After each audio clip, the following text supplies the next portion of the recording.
হরে কৃষ্ণ দর্শক বন্ধুরা, আশা করছি আপনারা সকলেই রাধা মাধবের কৃপায় ভালো আছেন।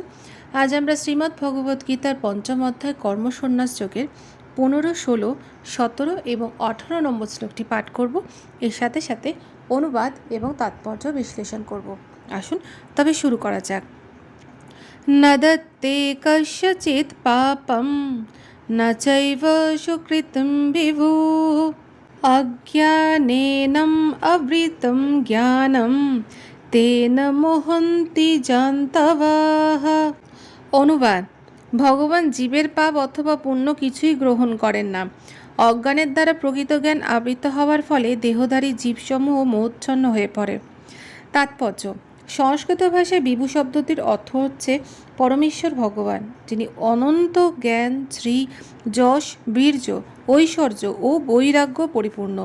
তিনি সর্বদাই আত্মতৃপ্ত, পাপ ও পুণ্য থেকে কখনোই প্রভাবিত করতে পারে না।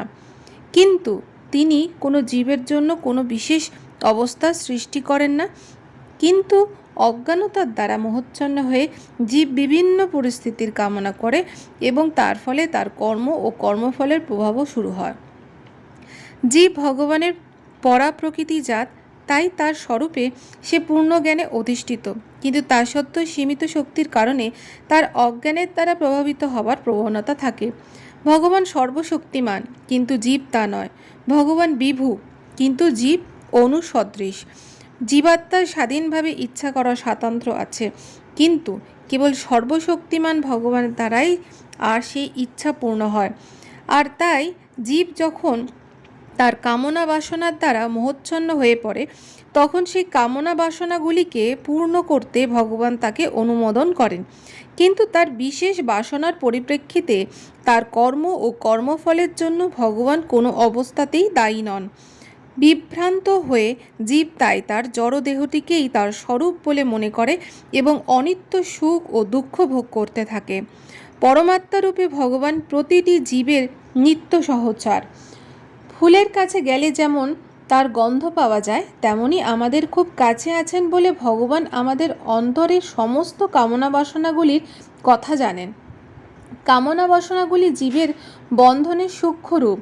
জীব যেভাবে কামনা করে, ভগবানও ঠিক সেইভাবেই তার যথাযোগ্য প্রতিপূর্ণ বিধান করে থাকেন।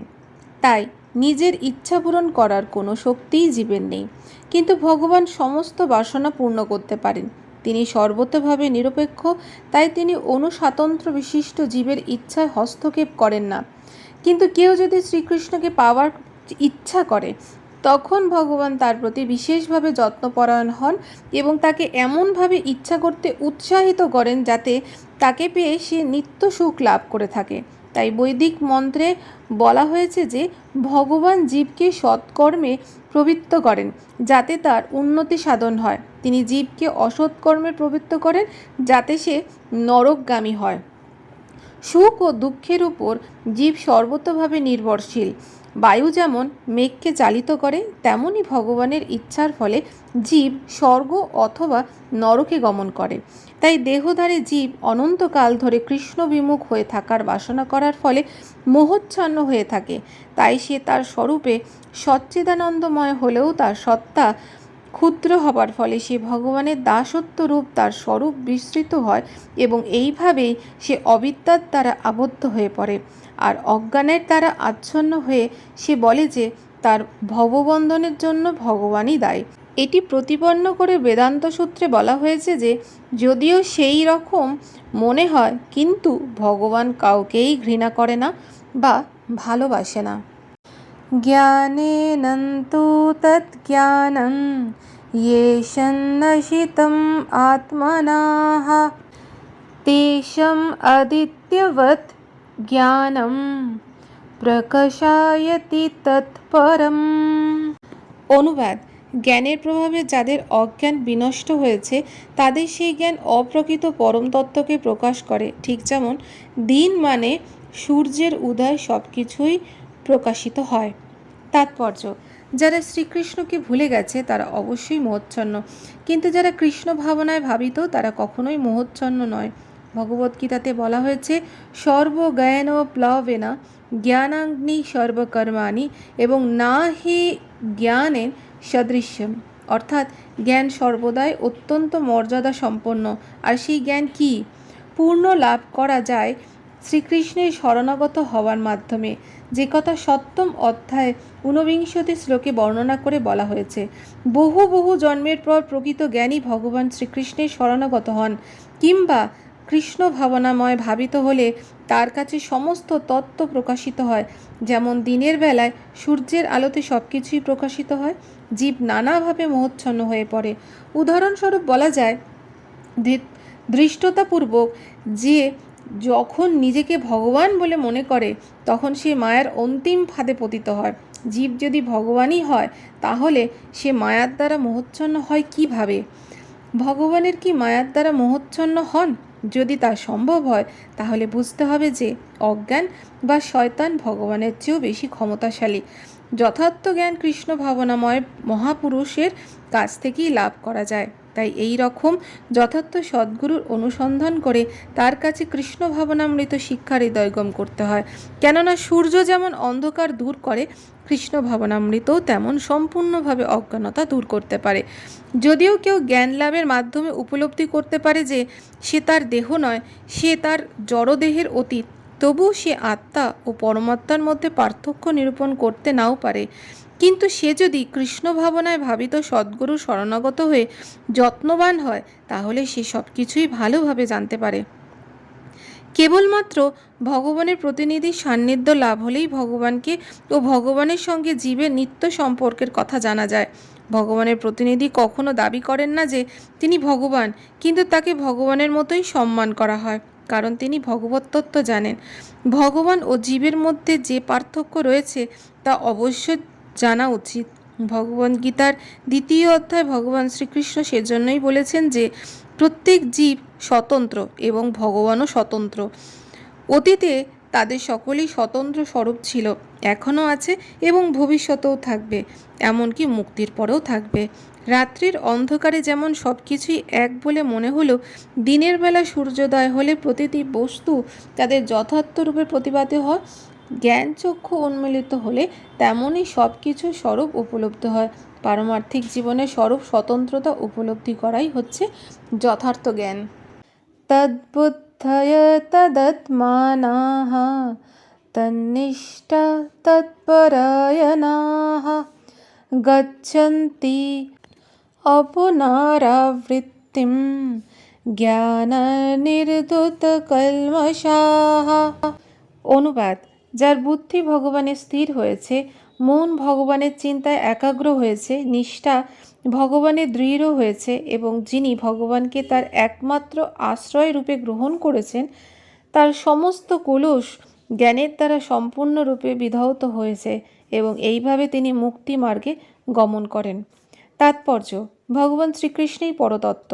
সম্পূর্ণ ভগবদ্গীতা শ্রীকৃষ্ণের ভগবত তত্ত্বর কথাই ঘোষণা করে। সমস্ত বৈদিক শাস্ত্রেও সেই একই কথা বলা হয়েছে। পরতত্ত্বের অর্থ পরম বাস্তব, যাকে তত্ত্ববিদরা ব্রহ্ম, পরমাত্মা ও ভগবান রূপে জানেন। ভগবান পরতত্ত্বের শেষ কথা, তার ঊর্ধ্বে আর কিছুই নেই। ভগবান বলেছেন, হে অর্জুন, আমার থেকে শ্রেষ্ঠ আর কেউই নেই। নির্বিশেষ ব্রহ্ম সম্বন্ধ শ্রীকৃষ্ণ বলেছেন, আমি নির্বিশেষ ব্রহ্মের আশ্রয়। সুতরাং শ্রীকৃষ্ণই সর্বতোভাবে পরপর তত্ত্ব, যার মন, বুদ্ধি, নিষ্ঠা ও আশ্রয় ভগবান শ্রীকৃষ্ণেতেই নিত্য কেন্দ্রীয়ভূত। অর্থাৎ যিনি পূর্ণরূপে শ্রীকৃষ্ণের শরণাগত, তিনি নিঃসন্দেহে সমস্ত পাপ থেকে মুক্ত হয়ে পূর্ণ জ্ঞানে পরম সত্যকে উপলব্ধ করেন। কৃষ্ণভক্ত পূর্ণ রূপে ভগবান শ্রীকৃষ্ণের অচিন্ত ভেদাভেদ তত্ত্ব উপলব্ধি করতে পারেন। এই দিব্যজ্ঞান প্রাপ্ত হয়ে তিনি অবিচলিতভাবে মুক্তি পথে এগিয়ে চলেন। বিদ্যা বিনয় সম্পন্নে ব্রাহ্মণে গবিহস্তিনি শুনি চৈব শপাকে চ পণ্ডিতাঃ সমদর্শিনাঃ। অনুবাদ: জ্ঞানবান পণ্ডিতেরা বিদ্যা বিনয় সম্পন্ন ব্রাহ্মণ, গাভী, হাতি, কুকুর ও কুকুরভোজী চণ্ডাল আদি সকলের প্রতি সমদর্শী হন। তাৎপর্য: কৃষ্ণভক্ত কখনোই জাতি বা কুলের মধ্যে পার্থক্য বিচার করেন না। সমাজ ব্যবস্থার পরিপ্রেক্ষিতে একজন ব্রাহ্মণ একজন চণ্ডালের থেকে আলাদা হতে পারে, অথবা একটি কুকুর, একটি গরু, একটি হাতি প্রজাতিগতভাবে বিভিন্ন হতে পারে, কিন্তু ভগবত তত্ত্ব জ্ঞানের দৃষ্টিতে এই দেহজাত ভেদগুলি নিরর্থক। কারণ ভগবানের সঙ্গে সম্বন্ধযুক্ত হওয়া তিনি দেখেন যে সমস্ত জীবের অন্তরে ভগবান শ্রীকৃষ্ণ তার আংশিক প্রকাশ পরমাত্মা রূপে বিরাজ করেছেন। পরতত্ত্বের সম্বন্ধে এই উপলব্ধি হচ্ছে প্রকৃত জ্ঞান। জাতি বর্ণ নির্বিশেষে ভগবান সকলেই সমানভাবে কৃপা করেন, কারণ তিনি প্রতিটি জীবকেই তার সখা বলে মনে করেন এবং জীবের অবস্থার বিচার না করে পরমাত্মার রূপে তার সঙ্গে বিরাজ করেন। চণ্ডাল এবং ব্রাহ্মণের দেহ ভিন্ন হলেও ভগবান তাদের উভয়ের সঙ্গেই পরমাত্মার রূপে বিরাজমান। জড়প্রকৃতির বিভিন্ন বিভিন্ন গুণের প্রভাবে জড়দেহের সৃষ্টি হয়, কিন্তু দেহমধ্যস্থ জীবাত্মা ও পরমাত্মা একই চিন্ময় গুণ সম্পন্ন। গুণগতভাবে এক হলেও জীবাত্মা এবং পরমাত্মার আয়তন ভিন্ন, কারণ স্বতন্ত্র জীবাত্মা কেবল একটি দেহ থেকেই থাকতে পারে, কিন্তু পরমাত্মা প্রত্যেকটি দেহেই বিরাজ করতে পারেন। কৃষ্ণ ভাবনায় ভাবিত কৃষ্ণভক্ত এই তত্ত্ব সম্বন্ধে সম্পূর্ণভাবে অবগত, তাই তিনি প্রকৃত জ্ঞানী এবং সমদৃষ্টি সম্পন্ন।